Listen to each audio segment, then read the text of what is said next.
Hello. हाय. काय नाव आहे तुझं? पूजा. पूजा. ओके. कुठून आली तू?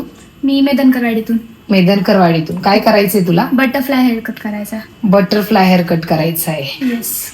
ओके. तुझे हेअर खूप करली आहेत. हम्म. ठीक आहे, करूयात बटरफ्लाय हेअर कट. बघूयात कसा होते. ओके. रेडी? येस. झालाय आपला हेअर कट. तुला बटरफ्लाय लुक हवा होता ना? हो. आवडलं? एकदम मस्त. व्हिडिओज मध्ये बघितलं तर तसं वाटतंय. हा. येस.